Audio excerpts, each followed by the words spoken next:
Can everyone hear me? Yes, I can hear you. Okay. Is the only one we cannot hear Kelly? I guess so. I can hear all of y'all but Kelly. Yeah, okay.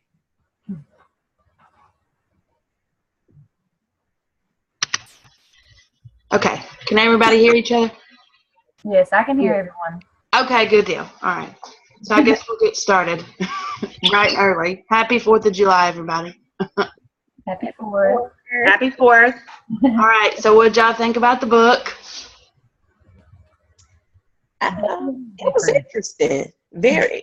I think everybody should read that. Everyone should be required to read that. Agreed. So I guess we'll start with the synopsis. Obviously, Hannah Baker is in high school, and she goes through many different trials and challenges throughout her time in high school, which initially ends in her committing suicide. And she records her experiences and sends them out to 13 of of the people that affected her, and they must pass them on to one another. I thought that it was very interesting that she did that, because normally people that commit suicide, statistics show that they just do it. They don't leave anything behind. So I thought that that was a very interesting way to explain herself. Yeah, I felt like she went through deep measures to tell everyone, what they had did to her, because most people, or not most people, but, some suicide victims, they would leave a note, but she left so many cassette tapes for them, and she left specific instructions for them to follow. Exactly.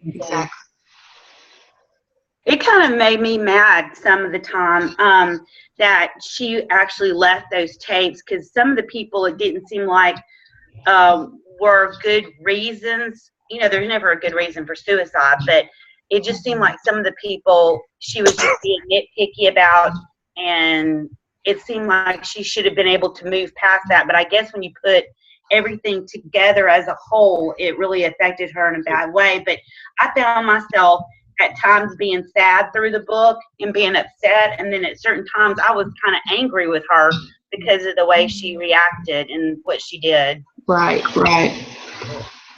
So definitely cognitively she was at an imbalance. I felt like she had her reasonings, but I still feel like she did not handle them in the appropriate way. But maybe that was just due to because she felt like she didn't have anybody, and her parents were going through the struggle with their business. And so I kind of felt like she just had nowhere to turn, because everybody that she thought was her friend really ended up not being her friend. So I feel like she's really not mentally and cognitively intact. Right. And that's what I was gonna say. I think she put her trust in people a little bit too much. I think she was really this good person, and she showed respect to her friends, and in return she expected the same. And when she didn't receive that, I think that just kept tearing her down even more. Like, okay, this person did me wrong, this person did me wrong, and it was just like this snowball effect. It was, and they talked about that throughout the entire book, the snowball effect. So I definitely agree with that. Mm-hmm.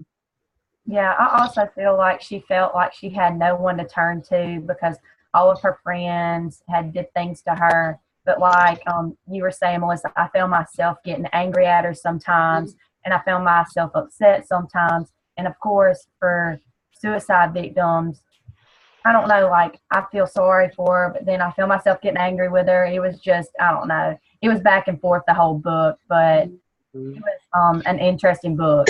Most definitely. It definitely took me by surprise in a lot of in a lot of different ways. But I almost, with the narrator, with Clay, I was almost kind of angry that she gave him the tapes, because he did nothing wrong to her, but yet she put him through that.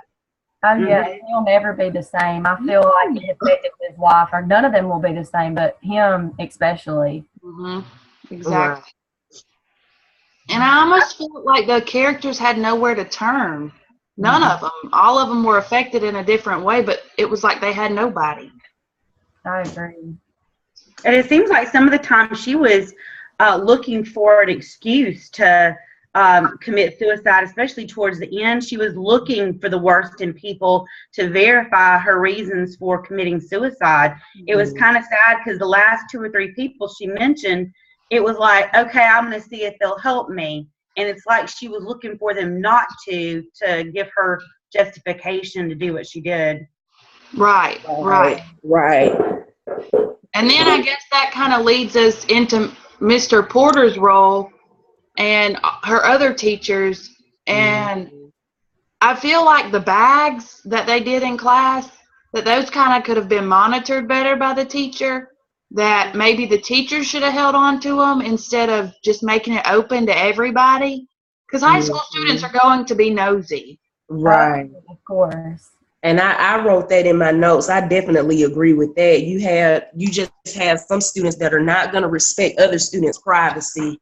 And, it was just sad that she relied on that, to be her motivation, to be her encouragement.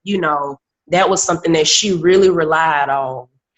Absolutely. And I kind of feel like that should have been known by the teacher, that even the code of ethics for confidentiality, it might not have been a standardized test, but if you're going to implement something like that, there has to be some restrictions on who has access to that, because kids are going to get nosy. I mean, that's just human nature for a high school student. They're going to want to know what everybody else has to say, so you have to keep that confidential. Right. So, and then as far as Mr. Porter goes, I feel like he could have done a lot more than what he did. Yeah. Because her comment at the end was, he's not coming after me. He didn't open his door. So she was really wanting him to show that he cared and come after her, and he didn't do that. And he should have known by what she said that she was thinking of doing something serious. It might not have been suicide in his mind, but he had to have known that she was thinking of doing something. Right. Well, and I guess my perspective on it, you don't just have students that just come in and want to tell you their problems. Obviously, she came in for a reason. And for him to say to move on or to call him in the office, I feel like their school had a much different protocol than that. Yeah, I definitely agree that there's something that he could have done, because like you were saying, Kelly, students don't just come to you for no reason with their problems. She came for a reason, and he should have saw that, something was not right there. Yeah.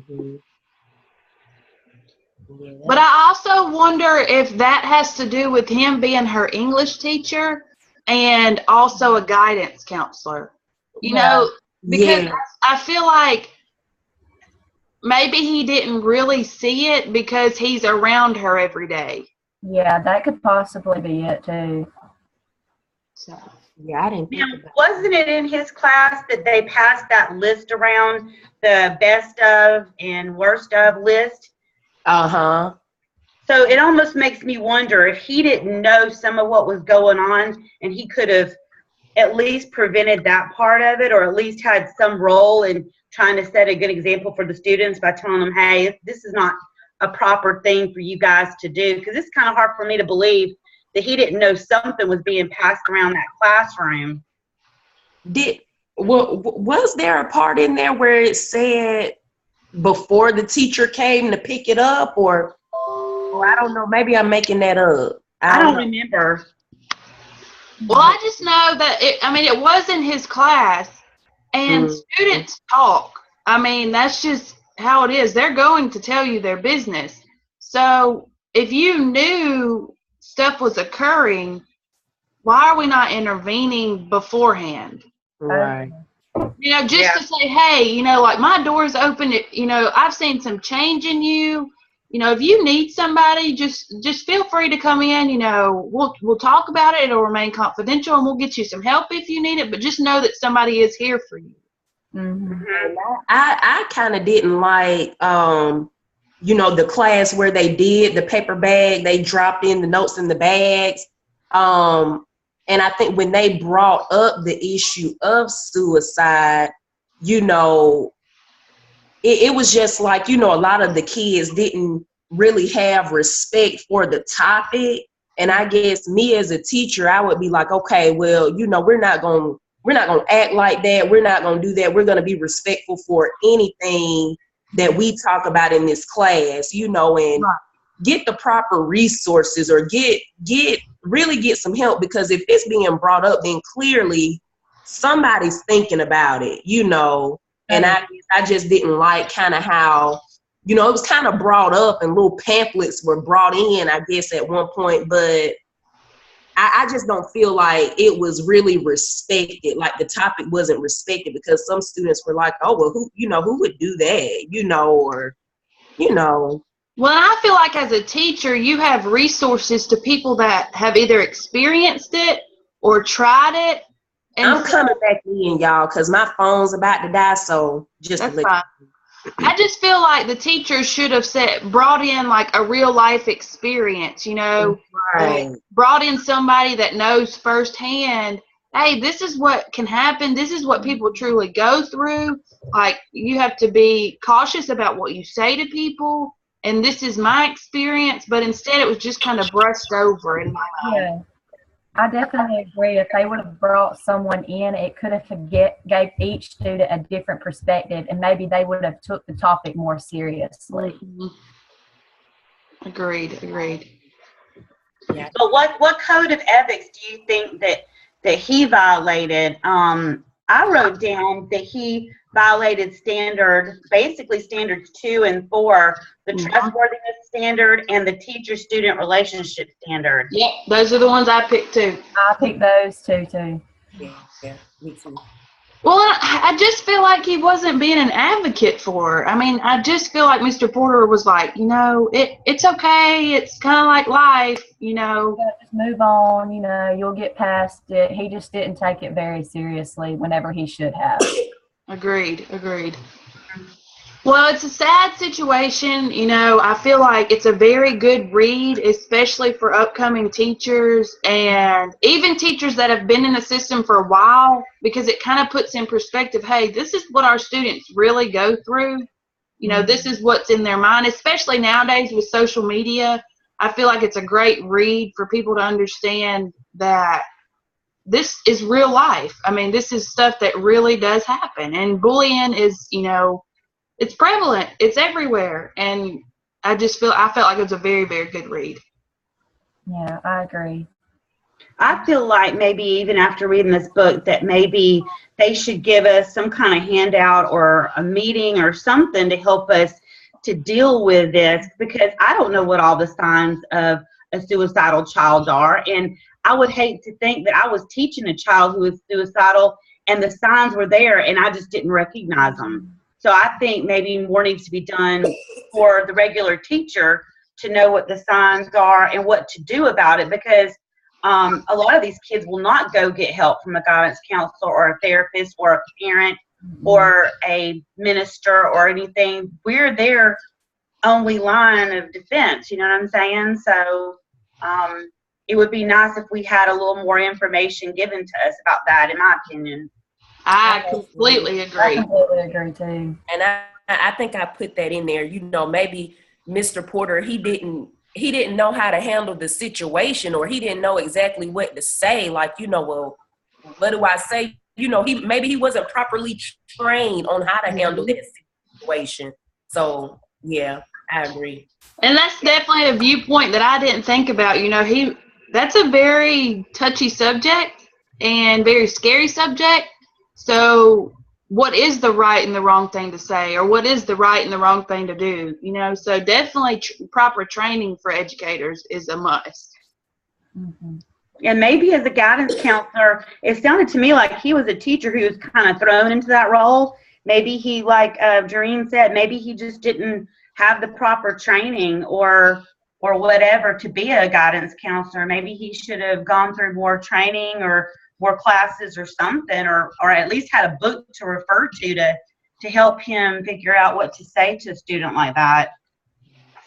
Agreed.